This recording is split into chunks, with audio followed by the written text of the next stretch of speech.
Thank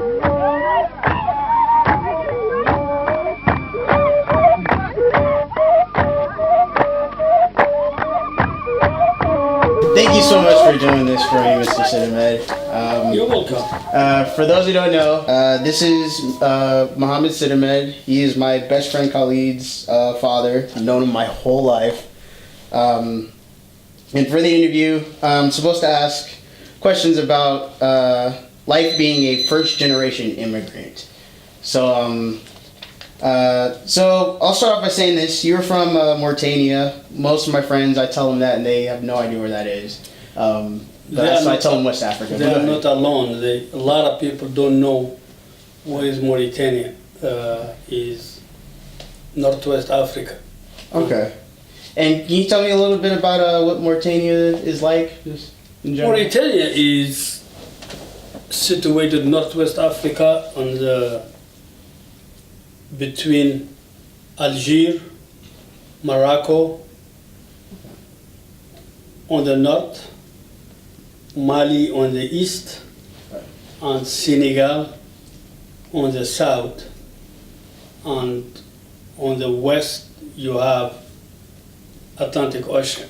Okay, perfect. So yeah, beaches, everything. What city were you from out in that area? I am from Ayoun. Okay. Oh yeah, how do you spell that? A-I, or here in English, put it A-Y-O-U-N. Oh, okay, okay. A-Y-O-U-N. Okay. And you guys is the east part of Mauritania. Okay, east side. Okay. And I noticed the national language is Arabic. Was that the first Arabic, yes, Arabic and French. French? Oh, okay. I actually didn't know that. So that's interesting. And were you taught both languages growing up? Yes. Okay. Yes. Okay. Then the country has all the dialect. We have Wolof, we have Sarakole, we have Bambara. Oh wow. Okay. Yeah, those are people who most descendant from Mali and Senegal. Oh, okay. They migrate to Mauritania, yes. Okay, and those are languages they spoke. Mm-hmm. Okay, and then about how long did you live in Mauritania before you first left? I lived all my life until I was about 26 years old. That when I left to go study in Soviet Union. Okay. Now, tell us about that. I remember you went to Russia. You wanted to be learn how to be a pilot. Yes, I went to Russia. I studied in University of Civil Aviation. Okay. Then I became a pilot. Okay. So I came back home. I worked for a little bit as a pilot flying inside the country. Okay. But because we have American technology, I was sent to Miami to do a transformation of diploma from Russian technology into American technology. Oh, okay. That makes sense. And when you traveled to Russia, I imagine you had to learn another language. Oh, yes. When I went to Russia, I had to learn Russian because the first year what they do is they teach you Russian. Nothing, everything you learn home in school, they will go over in Russian, so you can learn to talk, to work with their own language. Okay, that makes sense. And then you said you came back to Mauritania and then went to Miami. Yes. Interesting. So before you went to America in Miami to learn all that stuff, what was your perception of the United States before you moved there? Well, home, fortunately, in school, we study a lot about the world around us, the United States, Europe, Asia. We kind of knew, we had an idea about the economy of the United States, the history of the United States. We kind of follow closely all the country in the world that we listen a lot to the news. The news is our main thing over there. Europe, Middle East, South America, North America, we kind of know about it, we study about their economy, we learn about them. Okay, yeah, that's a lot different than American culture. We care more about entertainment, I feel like, Yes. than we do. No, in over English. there, geography and history is a must Okay. to know about the surrounding. When you, I remember we used to, in high school, we kind of challenge each other to name the capital of other countries. Oh, okay. In Africa, in Europe, the main economy. We used to play this game in high school among us. So Right. Yeah, we did the same thing, but with superheroes and anime characters. So that shows our mindset out here. Now, when you came to America, it sounded like you had to learn a fourth language. I landed here in 1888. Okay. End of 88, beginning of 89. I landed here, I did not know. I did not know anything about English language. Okay. Speak no English whatsoever. Speak French, Arabic, Russian, but no English. So I had to study. I remember in Miami, me and a friend of mine, we had dictionary thick like this. French, English, English, French. And we be taking word and translating them from French into English. We studied them we studied that way. Wow. For 3 months we'd be in lockdown, no going out, studying every day and night. And language is practice will help you to speak freely once you get the basic of any language. Okay. But you have to practice. You have to be in a situation, in a place where they speak only that language. Just like in Russia, we didn't know anything about Russia, but within 3 months we start speaking Russian. Okay. That makes a lot of sense, because me trying to learn, I tried learning French in high school, and I was never around anyone who spoke the language, so. That is the problem. Yeah, My I never children learned it. don't even speak French. They kind of pick up once I took them to Africa a little bit. Right. Fatima speak little bit French. Emma kind of pick it up. But they're always telling me here, my in-law is telling me, why didn't you teach them? What? I can't teach them the language, but the problem they have is if they go to school, everybody speak English. They Right. come home, everybody speak English.